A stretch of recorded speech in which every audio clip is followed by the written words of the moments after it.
What's happening? Paul Cree, make your own bed and hope for the best. Just checking that the mic is working. All right, we're getting a signal. All right, nice one. So this is the fifth story. This is as part of the show. This is all about these different jobs that I've done. This is a job where I was an apprentice for a computer company. I did this job for 2 years. So this is the fifth story. Probably, if you've been watching all of them, thank you. There are little things that are going to be placed in between the stories, like music, and also a few repeating scenes. But in case you were wondering, at this point, I just want to test out the stories, because there's going to be stuff that's going to tie it all together. But anyway, just in case you were wondering. But here we are, story number 5. Make your own bed and hope for the best.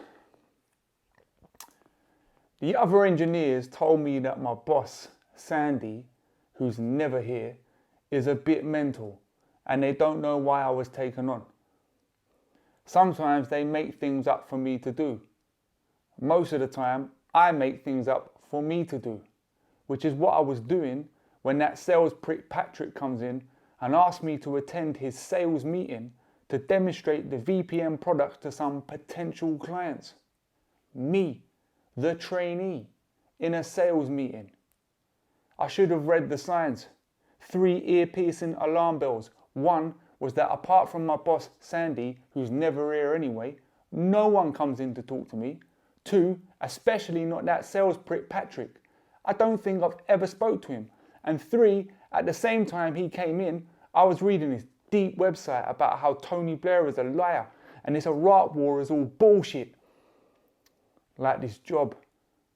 And I was scared this Patrick guy was about to dig me out for sitting in this back room for the last year, just surfing the internet mainly, reading music forums and conspiracy websites and occasionally looking at porn, but I try not to, and writing lyrics, loads of lyrics, instead of doing what I'm meant to be doing, which after 1 year of working here, I still don't know what that is. I do what I'm told though, and I don't want to let anyone down. Yeah, okay, no problem, Patrick. Demonstrate the VPN products in a sales meeting. I'm on a national traineeship program, which is like an apprenticeship, but with armbands. Last time my college assessor came to assess me, she looked more depressed than I probably was. We had to invent stuff for me to write about in order to meet the assessment criteria. Zepher Technologies is in the business of providing virtual private network solutions, or VPN for short, which I know virtually nothing about. They make these weird looking cube computers. A few prototypes are stored in this room that I'm always sat in, which sit in these giant racks and runs on this mad complicated software, which uses this thing called Linux, which is like a digital blackboard with mental algebra written in lines. It's taken me the best part of 12 months to get my head around the most basic things here. And even that was a struggle. Sandy isn't here. He's at the factory.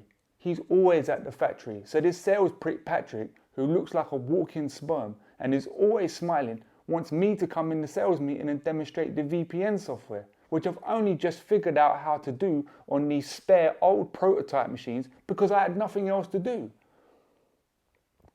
I'm wearing my cream coloured Umbro polo top, but I've tucked it into my cream jeans. Sporty, casual, yet formal. These business people are going to think I'm serious. Or not. When I walk into that little glass meeting room, I suddenly become very aware of the gold hoops in my ears.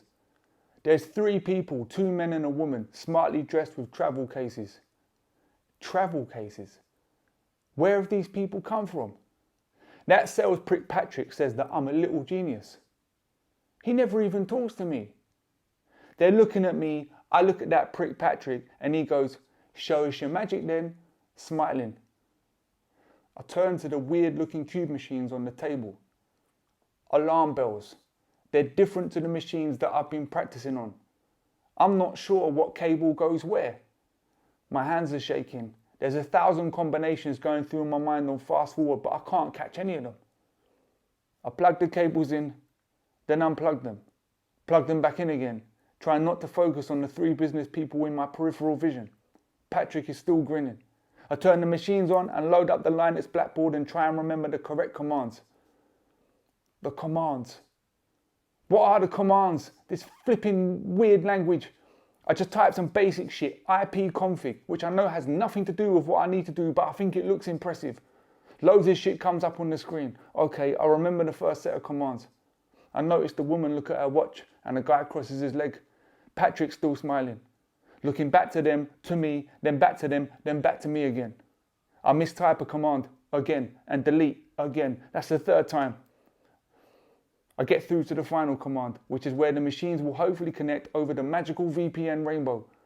Press connect, no connection. Connect, no connection, no connection.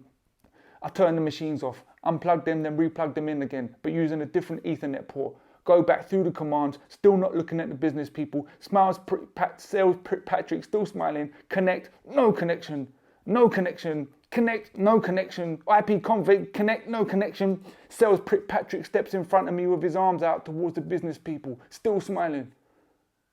Some sort of word pulp, which I think is an apology, falls out of my mouth, aimed in the direction of the business people, who say something back to me, which I think is nice. My head is down on my chest. I remember noticing the Umbro logo.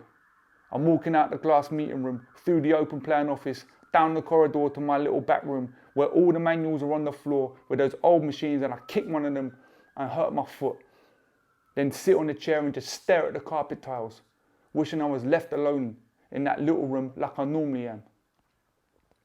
I hear that sales prick Patrick outside in the car park and the sound of travel cases being pulled across concrete to a waiting car with a diesel engine running. I peek out and see that Patrick is still smiling.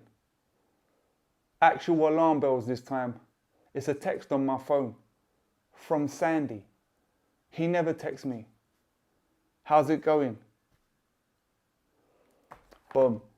That's it. Gets a little bit more, I don't know, actually no it doesn't. It starts to get a little bit more serious as I'm getting older. I was 17 to 19, I worked at this company. But anyway, you'll find out what goes on there. If you like what you see, drop some comments or whatever, give us a subscribe. I will have some show dates, touch wood, very soon. It's looking likely it's going to be July, but I can't say yet. We're going to do a 2-night preview, all going well. Pretty excited about it. Be nice to be back in a theatre. I haven't been in one since end of last year with Beats and Elements. It'd be nice to be back in solo with some new stuff, new life. Next video might be in a new location as well, you never know. All right, nice one, lock off.